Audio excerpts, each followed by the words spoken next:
누구나 다 자신의 인생이 복된 삶, 그리고 정말 하나님께 영광을 돌리는 성공적인 그런 삶이 되기를 원합니다. 이런 자신의 신앙생활이 정말 바르고 건강하고, 그리고 참 하나님께 영광 돌리는 그런 삶이 되기 위해서는 꼭 필요한 것이 있어요. 그것이 뭐냐면 바로 자신을 바로 아는 거예요. 이 자신을 바로 알기 위해서는 자신에 대한 바른 이해가 필요한 것이죠. 이 자신을 바로 이해하기 위해서는 나는 누군가, 내가 내 자신에 대해서 어떻게 생각하는가, 자신에 대한 이 생각이 얼마나 중요한지 모릅니다. 이것은 이 자화상이라고 말할 수 있는데요, 이 자화상은, 셀프 이미지는 스스로 그린 이 초상화 같은 거예요. 그래서 사람들은 자기 마음판에 자신의 모습을 그려놓고 그 모습을 따라서 생각하고, 그리고 말하고 행동하면서 사는 겁니다.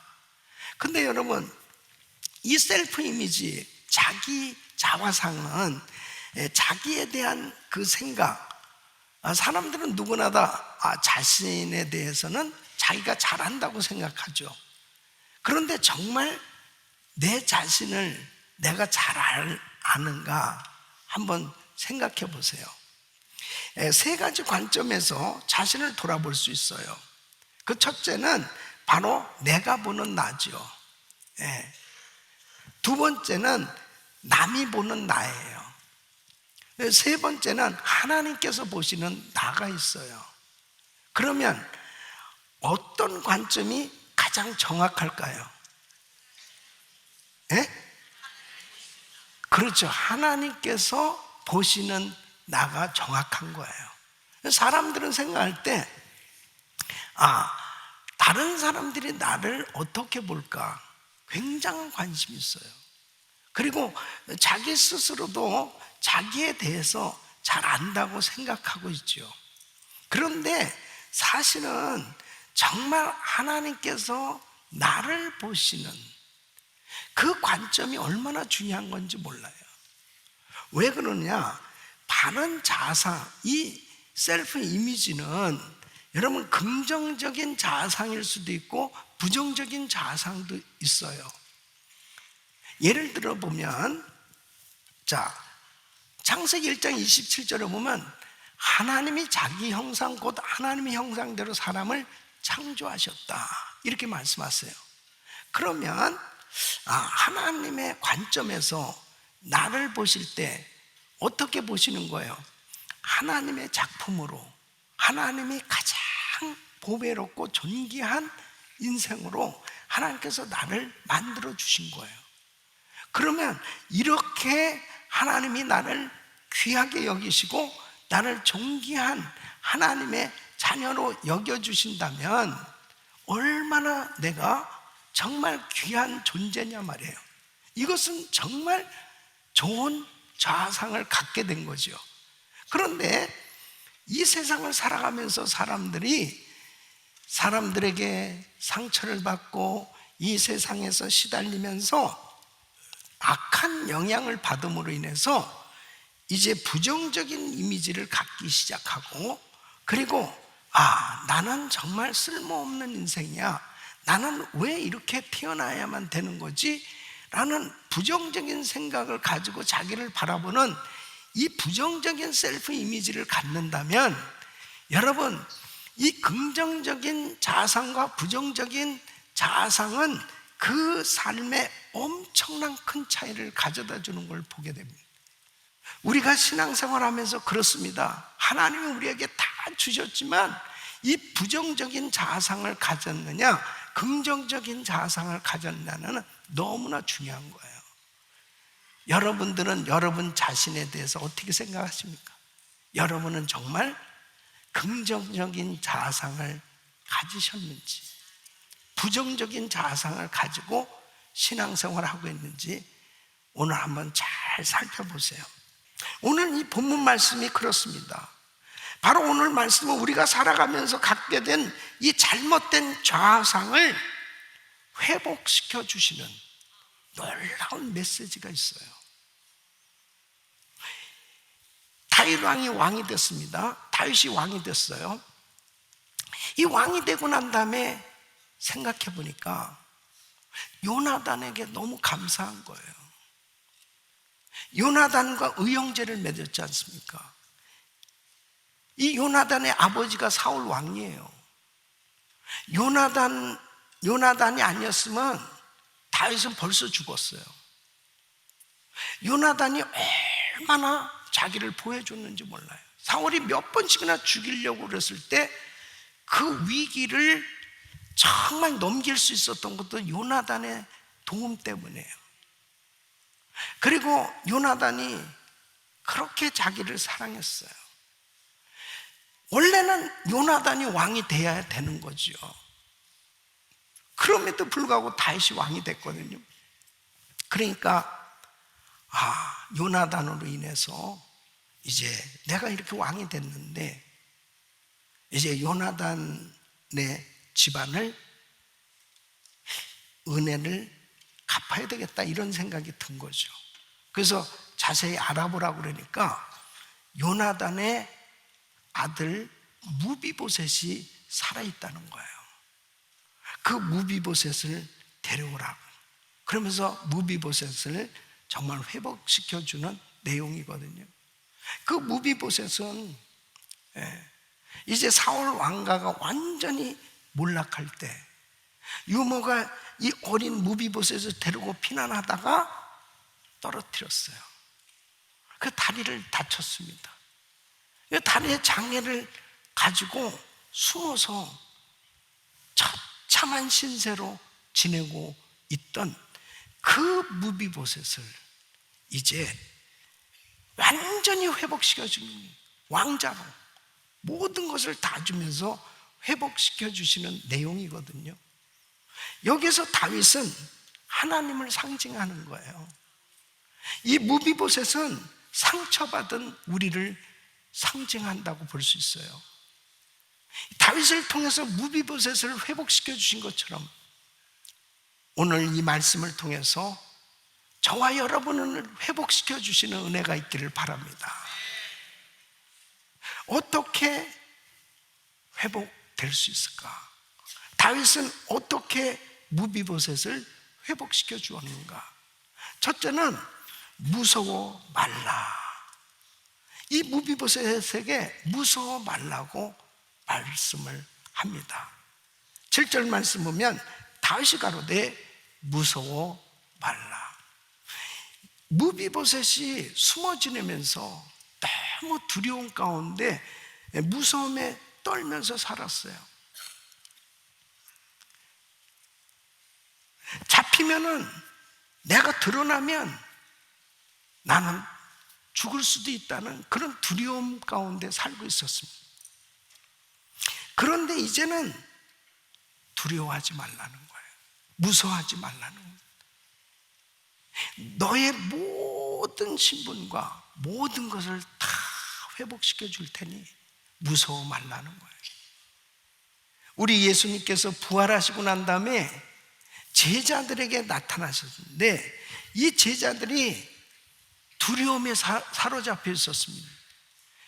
예수님이 십자가에 못 박혀 죽으시고 이 제자들은 엄청난 핍박을 받는 가운데서 이제 잡히면 죽을 수도 있다는 그런 그 위협을 당하고 있을 때 문을 걸어 담그고 두려움 가운데 있을 때 부활하신 예수님이 나타나셔서 첫 번째 하신 말씀이 너에게 평강이 있을지어다. 여러분, 두려움은 잘못된 자상을 만들게 만드는 거예요. 잘못된 자상을 갖게 되는, 이 두려움을 갖게 되면 나는 안 돼, 나는 힘들어, 나는 어려워, 나는 할 수 없어. 그런 잘못된 자상을 가지고는 아무리 많은 능력과 은사를 받아도 그런 사람은 쓰임 받을 수가 없는 거예요. 오늘도 여러분 마음에 평강이 임하기를 바랍니다. 평강이 임해야 돼요. 여러분, 사울 왕의 실패도 두려움 때문이에요. 성경을 보면 사울 왕의 실패의 원인은 두려움이라고 말씀을 하고 있습니다. 사울 왕이 참 처음에는 괜찮은 사람이었어요. 그래서 왕이 됐죠. 그가 사무엘상 9장 2절에 보면 기스가 아들이 있으니 그 이름은 사울이요 준수한 소년이요 이스라엘 자손 중에 그보다 더 준수한 자가 없고 키는 모든 백성보다 어깨 위는 더하더라. 잘생기고 키도 크고 그리고 모든 것이 정말 백성들이 볼 때 아주 왕이 될 만한 사람이다 이렇게 본 거예요. 근데 사울이 얼마나 자기에 대해서 겸손하게 말하냐면 나는 이스라엘 지파의 가장 작은 지파 베냐민 사람이고 나의 가족은 베냐민 지파 모든 가족 중에 가장 미약합니다. 그러면서 자기가 왕으로 뽑혔을 때 행부 뒤에 이렇게 숨어 있는 거예요. 그런 사람을 참 이렇게 왕으로 세웠거든요. 그런데 사무엘상 15장에 보면 이 아말렉과의 전쟁이 벌어졌어요.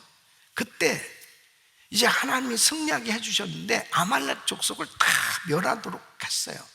그랬는데 아말렉 왕과 그 다음에 그 점도 흠도 없는 그런 짐승들을 죽이지 않았어요.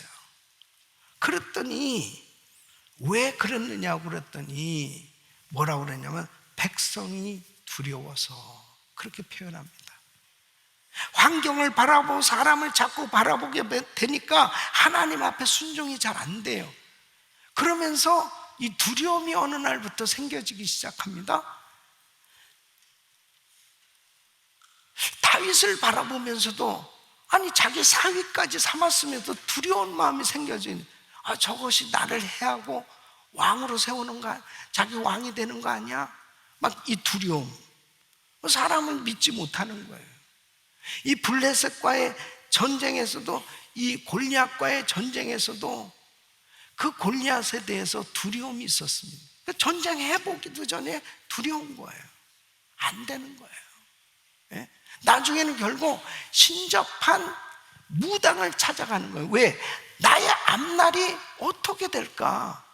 도무지 이제 사무엘 선지자도 없어지고 자기한테 말씀을 주는 사람도 없고 나의 앞날이 어떻게 될까? 그래서 신접한 여자를 찾아가는 이 불쌍한 사울 왕, 결국 두려움이 인생을 망가지게 만들었어요.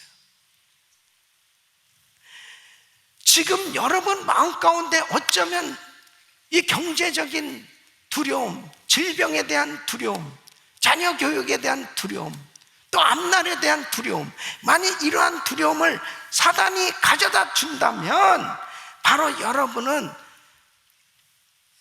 긍정적인 자상을 갖지 못하고 그 두려움 때문에 결국 아무것도 못하게 되는 거예요. 분명한 것은 하나님이 주시는 마음은 두려워하는 마음이 아니에요. 사단이 주는 거예요.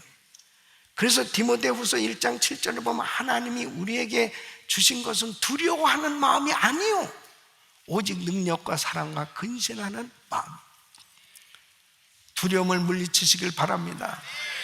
물리치시길 바랍니다. 무엇으로 물리치는 거예요? 하나님이 나하고 함께 하신다. 말씀으로 이 모든 두려움을 물리치셔야 돼요. 그래서 이 무비보셋에게도 첫 번째 그를 회복시키기 위해서 두려워 말라. 우리 성도들 마음에 평강이 있길 바랍니다. 이 두려움이 다 없어지길 바랍니다. 예수 이름으로 없어질지어다. 마음에 평강이 있어야 돼요. 평강이. 예? 두 번째는 내게 은혜를 베풀리라. 내게 은혜를 베풀리라. 자, 7절 말씀 보면 내가 반드시 네 아비 요나단을 인하여 내게 은총을 베풀리라. 그랬습니다. 무비보셋이 무슨 자격이 있어서 은혜를 받는 게 아니에요. 아버지 요나단으로 인해서 은혜를 받게 됐어요. 자기에게는 아무 공로가 없지만 아버지 요나단 때문에 이렇게 무조건 다윗을 통해서 은혜를 받게 됐어요. 여러분, 우리는 아무 공로가 없지만은 예수님 때문에 은혜를 받게 된 거예요. 예수님 때문에. 예? 이 무비보셋이 어떻게 회복이 됐어요? 예. 어마어마한 은혜를 받게 됐습니다. 이거 원래 죽을 수밖에 없었거든. 정상적으로 살 수 없었어요. 왜?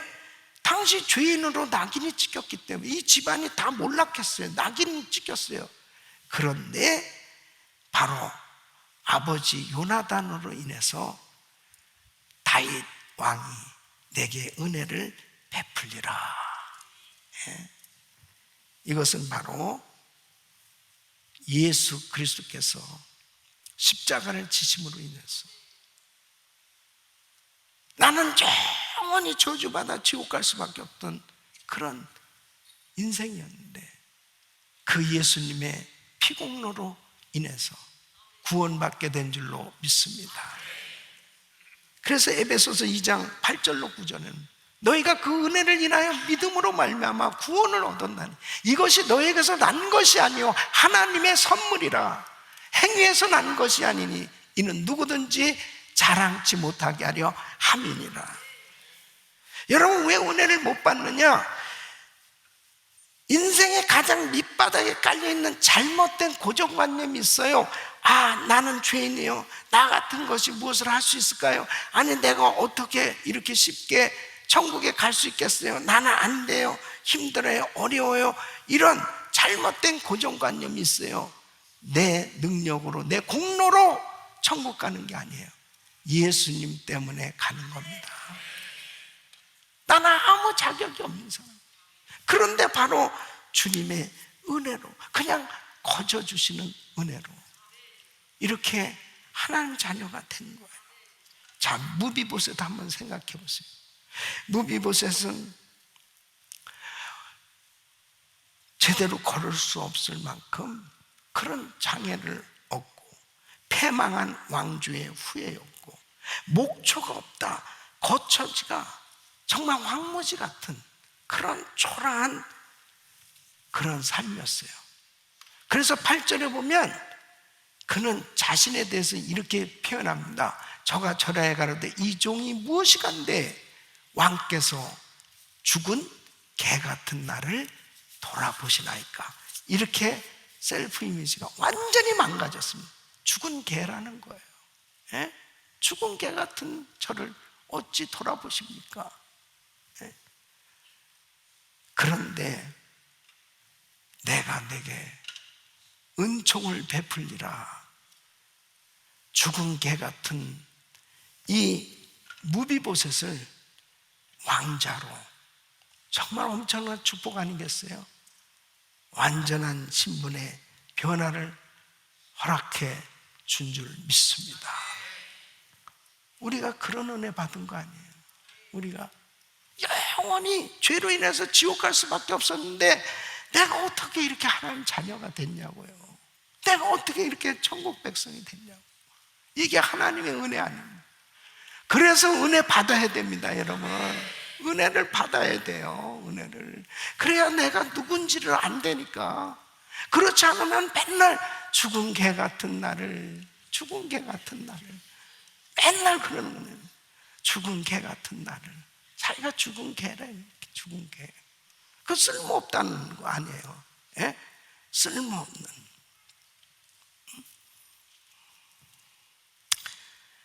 하나님의 은혜는 반드시 받아야 돼요. 그래야 바른 자상을 가질 수 있어요. 세 번째는 사울의 밭을 내게 주겠다, 그렇게 말합니다.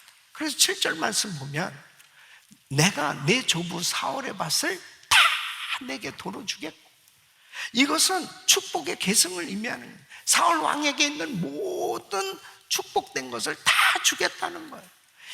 자, 사울의 왕의 이 유산, 종들도 있어요, 포도원도 있어요, 기름진 밭도 있어요. 이런 모든 것을 다 무비보셋한테 주겠다는 거예요. 이거 어마어마한 은혜 아니겠어요? 여러분, 우리도 예수 그리스도를 통해서 하나님께서 아브라함에게 허락하신 복을 다 주시고 예수 안에서 우리에게 엄청난 하나님의 자녀로 상속권을 허락하신 줄로 믿습니다. 그래서 갈라디아서 3장 13절 14절에 이렇게 말해요. 그리스도께서 우리를 위하여 저주를 받은 바 되사 율법의 저주에서 우리를 속량하셨습니다. 기록된 바 나무에 달린 자마다 저주 아래 있는 자라 하였음이라. 이는 그리스도 예수 안에서 아브라함의 복이 이방인에게 미치게 하고 또 우리로 하여금 믿음으로 말미암아 성령의 약속을 받게 하려 함이니라. 아브라함의 복이 우리에게 임한 거예요. 내가 너로 큰 민족을 이루게, 내가 내게 복을 주어 내 이름을 창대케 하니 너는 복의 근원이 될지라. 이 복이 우리한테 임했다니까요. 로마서 8장 17절에 이렇게 말씀하십니다. 자녀이면 또한 후사 곧 하나님의 후사, 그리스도 함께한 후사니 그랬습니다. 하늘나라 기업을 이룰 상속자로 우리를 선택해 주셨다는 거예요. 주님은 모든 것을 다 주셨어요. 이 부유한 의식을 가져야 된다니까요. 예수 그리스도 안에서 우리는 안 가진 게 없고 안 받은 게 없어요. 어마어마한 복을 받았다고 해요. 로마서 8장 32절 보면 자기 아들을 아끼지 아니하시고 우리 모든 사람을 위하여 내어주시니까 어찌 그 아들과 함께 모든 것을 우리에게 은사로 주지 아니하시겠느냐. 아들 예수 그리스도를 십자가에 내어주시기까지 우리에게 다 주셨습니다. 그런데 뭔들 못 주시겠다는 거예요. 무비보셋에게 사울에게 있는 모든 것을, 이 사울의 방, 사울의 재산, 사울의 모든 것을 다 너한테 주겠다. 예수 그리스도를 통해서 하나님은 신령한 은혜, 땅에 기름진 또 모든 영육간의 복을 우리에게 부어주신 줄로 믿습니다. 네 번째는 항상 내 상에서 먹을지니라. 7절 말씀 보면 너는 항상 내 상에서 먹을지니라. 죽은 개 같은 자였던 이 무비보셋이 왕자가 되었어요. 왕자. 왕하고 겸상을 한다니까요. 왕하고 같이 밥을 먹게 되었어요. 한 달에 한 번만 먹어도 이거 감사한 일 아니에요. 근데 항상 너는 내 상에서 먹을지니라. 신분의 변화가 일어났어요. 위치의 변화가 일어났어요.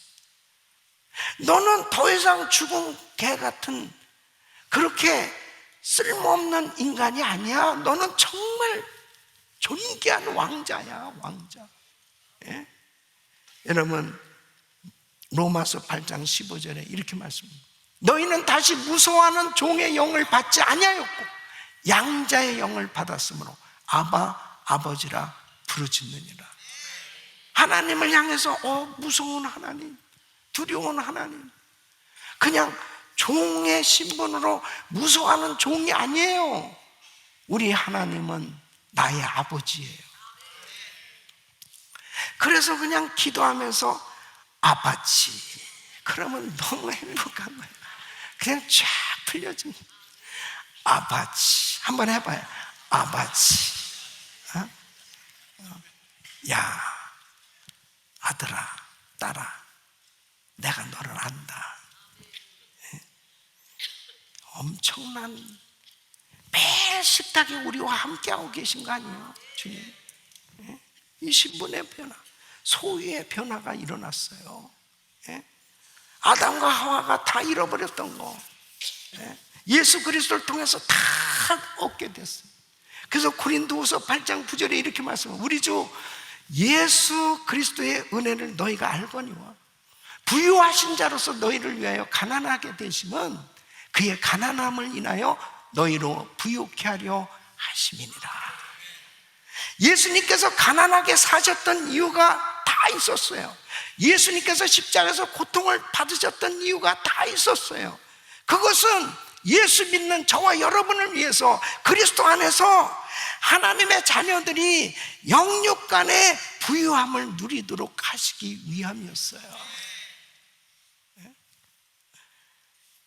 이렇게 부유한 자로 하나님이 모든 걸 주셨는데, 여러분, 잘못된 자상을 가지면 그냥 가난한 자로 살아요.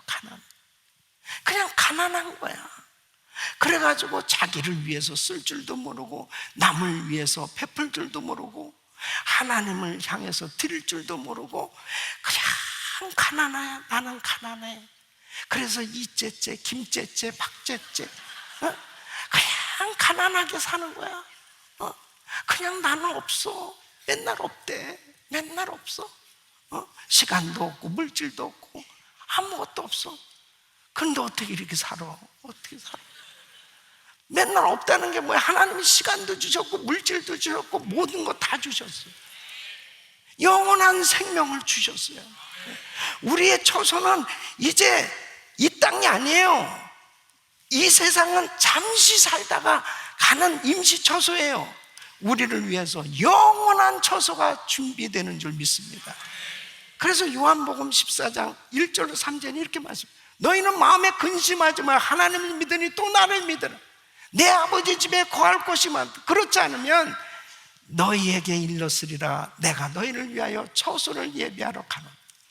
가서 너희를 위하여 처소를 예비하면 내가 다시 와서 너희를 내게로 영접하여 나 있는 곳에 너희도 있게 하리라.